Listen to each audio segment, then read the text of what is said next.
একটা একটা পাতা বের করেন। এই যে দেখেন দর্শক, এই যে লেখাগুলো দেখেন, এইখানে উনি কিন্তু সম্পূর্ণ ওনার নিজ হাতে এগুলো লিখছে না?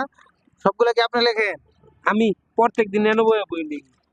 উনার পরিবারের কাছে যাতে উনি ফিরে যেতে পারে, উনি যাতে হচ্ছে মানুষের তার আত্মীয় স্বজনের কাছে যেতে পারে, এই চেহারাটা আসলে একটু ক্লোজ করে দেখেন। দয়া করে একটু ভিডিওটা শেয়ার করুন। দর্শক আপনারা দেখেন, উনি কিন্তু আসলে এই ফুটাপাড়া বসে আছে। এটা হচ্ছে গাজীপুর চান্দোরাতে। তো এখানেই উনি আসলে এইভাবেই থাকেন। তো না, তবে এমনি তো দেখি যে এখানে যে কদিন ধরে আমরা দেখতেছি খুব ঠান্ডা প্রকৃতির লোক। সবসময় খালি লিখতে আছে, সবসময় লেখাই লেখে। সবসময় ঘরের ভিতর যা থাকবো ওখানেও তাও লিখতেছে। অনেকে দেখা যায় একটা পিসটা নেয় নিয়ে, কেউ 50 টাকা দেয়, কেউ 100 টাকা দেয়, যে যা দেয় খুশি ওইটাই দিয়ে রাখি। তো দর্শক আসলে যে জিনিসটা আসলে দেখাতে চাইলাম সেটা হচ্ছে যে এরকম ভাবেই উনি কিন্তু লিখে যান সব সময়। তো উনাকে হেল্প করতে চাইলে আপনাদের আসলে সরাসরি আসতে হবে। ওনাকে হেল্প করার, ওনার কোনো মোবাইল নাম্বার কিচ্ছু নেই। উনি চান্দোরাতে থাকে, গাজীপুরের চান্দোরা এলাকাতে কালিয়াকৈরে। তো এইখানে সরাসরি এসে হেল্প করতে পারেন। আদারওয়াইজ যদি কারো কোনো প্ল্যান থাকে ওনাকে নিয়ে করতে পারেন। আমি যেই জিনিসটা জানাবো যে উনার পরিবারের কাছে যাতে উনি ফিরে যেতে পারে, উনি যাতে হচ্ছে মানুষের তার আত্মীয় স্বজনের কাছে যেতে পারে, এই চেহারাটা আসলে একটু ক্লোজ করে দেখেন। দয়া করে একটু ভিডিওটা শেয়ার করুন।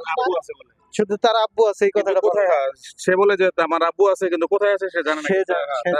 সে জানে না, কিন্তু তার বাসা আব্বুর কই খোঁজ তোমার? আছে। তো ওখানে দেখাই বাসা। খালি এই ভাষাটা দেখেন। হ্যাঁ, জি। তো আসলে উনাকে যদি আসলে চান তাহলে আসলে আপনারা একটু শেয়ার করে দিবেন, যাতে হচ্ছে উনি তাদের বাসায় পৌঁছে যেতে পারে। আপনি কি নিলেন এটা? এটা সত্য দেখা যাচ্ছে, আল্লাহ লিখছে। আল্লাহ লিখছে না? আপনাকে ভালো লাগছে? হ্যাঁ, মোটামুটি ইনশাল্লাহ। কয় টাকা দিলেন ওনারে? 50 টাকা দিচ্ছি। 50 টাকা দিয়ে শুধু এই কাগজটা নিলেন? হ্যাঁ। ভালো লাগার জন্য না? ভালো লাগা। ঠিক আছে, ধন্যবাদ আপনাকে। এইভাবে আসলে কিছু কিছু মানুষ আসে ওনার কাছে, সরাসরি ওনার হাতের লেখা, আল্লাহ লেখা, এইগুলা বিভিন্ন লেখা আসলে নিয়ে যায়, যা দেয় এটা দিয়েই খায় এবং এই বাসাতেই আসলে থাকে।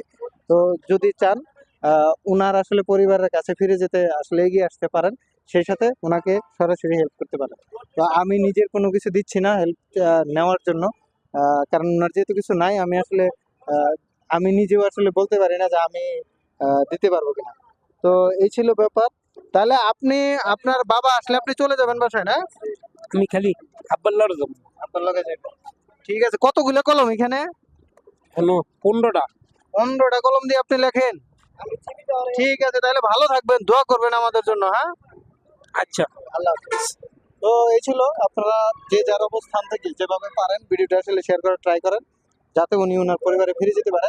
আর এই অত্র এরিয়াতে যদি কেউ ভিডিওটা দেখে থাকেন, ওনাকে সরাসরি এসে হেল্প করতে পারেন। যে কেউ যে কোনোভাবে সরাসরি আসতে হবে ওনাকে হেল্প করার জন্য। সকলে ভালো থাকবেন, সুস্থ থাকবেন, ভালো কাজের সাথে থাকবেন। আল্লাহ হাফেজ।